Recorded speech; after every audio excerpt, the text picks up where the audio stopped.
Hey heroes, Josh here from Panels to Plastic, and we have talked about my favourite toys of 2024. We've talked about how some of my dream toy lines came to fruition in 2024. Street Sharks, Biker Mice, The Simpsons, Batman Forever. But let's see how we can top that in 2025. I want to dream big. I've made a list of some of the things I want to see. Some absolute blue moon, hell freezes over kind of blue sky thinking here about what I would like to see get made. I'm not saying it's likely to get made, but you got to dream big, right? So first of all, let's play it safe, okay? Marvel Legends, they're having a good time at the moment. They're putting out some figures that I've wanted for a very long time. You've got like late 90s X-Men characters like Marrow. You've got 70s Nicholas Hammond TV show Spider-Man. So I'm not going to ask for too much from Marvel Legends. I could create a whole video about my most wanted characters. But what I really want more than anything else is original Fox X-Men characters. Now, they teased us a few years ago with Hugh Jackman in his kind of X-Men Origins / the original X-Men look. We also got a original recipe Mystique as played by Rebecca Romijn in the original X-Men trilogy. But I want to go further. That first X-Men film is my favorite in the whole Fox X-Men canon, and I want to see that full team resplendent in their black leather. And I don't think there's ever been a better time. Hasbro have had huge success this year with their Deadpool and Wolverine figures, and that's a movie that, ostensibly is paying tribute to the original Fox Marvel universe. So these figures would sell, I think.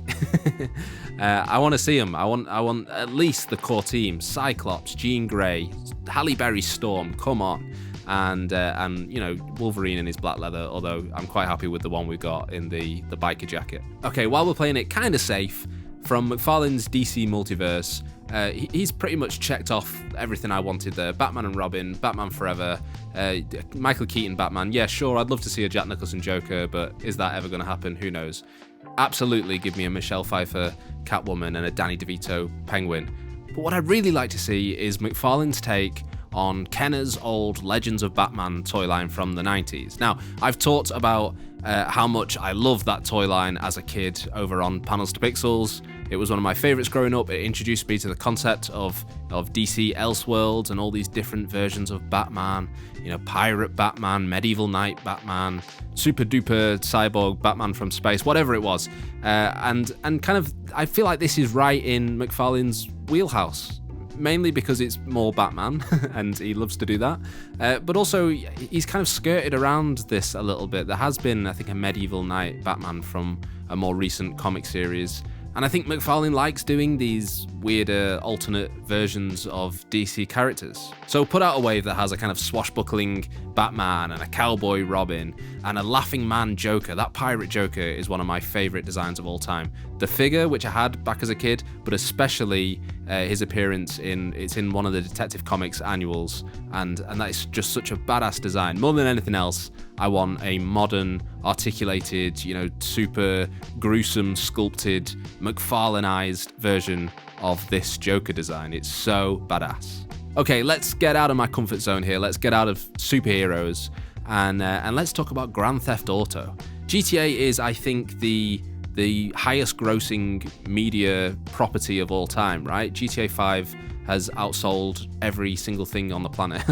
and GTA 6 is coming at some point soon. And yet, despite this popularity, there has never been a dedicated toy line for Grand Theft Auto. There was a 1/6 scale Claude Speed from GTA 3 back in the day from Sideshow, and there were some Kubrick figures from Medicom. And all of that stuff is super expensive, much as I would love to own it. But also, more than anything, I just want kind of 1/12 or 6 to 7 inch action figures from GTA. Maybe there isn't much cross-pollination between basement-dwelling gamers and basement-dwelling toy collectors, but I feel like there is a market for these, right? For me, what I would want is the old PS2 era, the early 3D GTA games. I want to see a Claude Speed, I want to see a Tommy Vercetti, I want to see a CJ. A Tommy Vercetti especially. Vice City is probably my favorite game of all time. I have dreamt since I was a kid of having a Vice City line of toys. Just a Tommy Vercetti in that iconic Hawaiian shirt would be enough for me. But who do I have to talk to make this happen? And I don't know who would be suitable to do this. Maybe Jada Toys, they've been doing great with their video game stuff with Street Fighter and Mega Man, but a lot of that is kind of nostalgia properties, and maybe GTA is too big a franchise to get into. Okay, I can't stay away from superheroes for too long.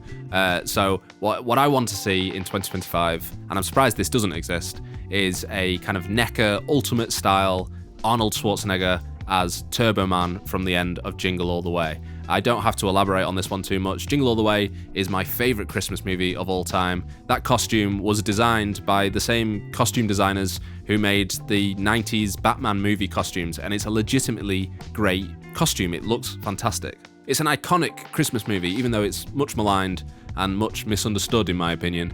And even though I have the Funko re-release of the original Tiger Electronics toy up on my shelf, I want like a realistic Arnie version that I can put on my shelf, display him next to my Black Series Jake Lloyd, and just, you know, be filled with festive cheer.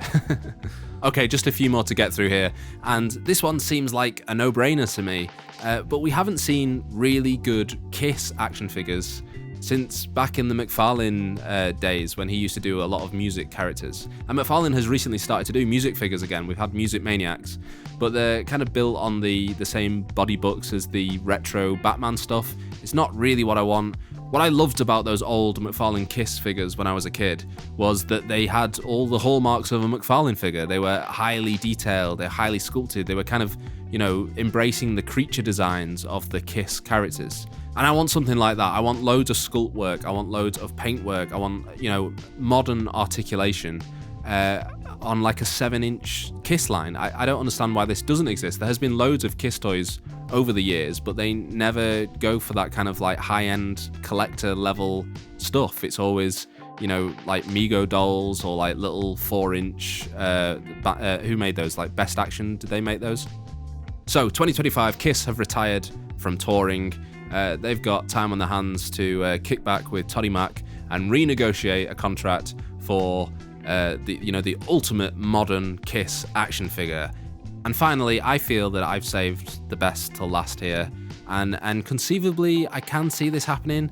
Godzilla is more and more present in the adult collector space at the moment. I'm seeing more and more kind of like Western folk getting into Sofubi and getting into kaiju and stuff like that. And I am not like the biggest kaiju expert by any means, and I say that as an excuse for what I'm about to say next, because I want to see an American TriStar Godzilla 1998 figure get the same love as all these classic Toho Godzillas get. Now, hear me out. Hiya Toys is handling Godzilla at the moment. They're knocking out some quite obscure versions of Godzilla from over the years, going all the way back to 1954. And I just hope that at some point they will be allowed to, you know, if the license includes it, and give the same amount of love to Godzilla 98. It's a fantastic creature design. If you kind of divorce it from the traditional view of Godzilla, that creature design by Patrick Tatopoulos is just phenomenal. It combines all the best parts of Godzilla with modern CGI, modern for 1998, and then the influence of Jurassic Park and the T-Rex can't be denied. But it looks gnarly. I love the colors on it. That kind of like cement gray to fit into the New York skyline, but then those like pops of blue. And there were some great toys back in the day made by Trendmasters. So good, in fact, that those toys were scanned for his appearance in Godzilla Final Wars, a Toho-produced movie where they brought Zilla back. And we're starting to see a little bit more of an acceptance of Zilla, the so-called Zilla, and there's more and more merchandise. There's been some high-end statues. There's been kind of vinyl art pieces. Just give me an articulated figure of Godzilla 98. I beg thee. All right, little sizzle for a future Panels to Pixels video. If you couldn't tell, Godzilla 98 has been on my brain. The creature design behind Godzilla 98 has been on the brain. I was able to pull all of that information off the dome there. So make sure you subscribe to Panels to Pixels. Make sure you subscribe to Panels to Plastic here for my unscripted toy musings. And if you missed it, check out my top 10 figures of 2024. Hit up all of the toy makers that I talked about today, the Hasbros, the NECAs, the McFarlanes, the Hiya Toys, and say, make Godzilla 98. I'll see you in the next one.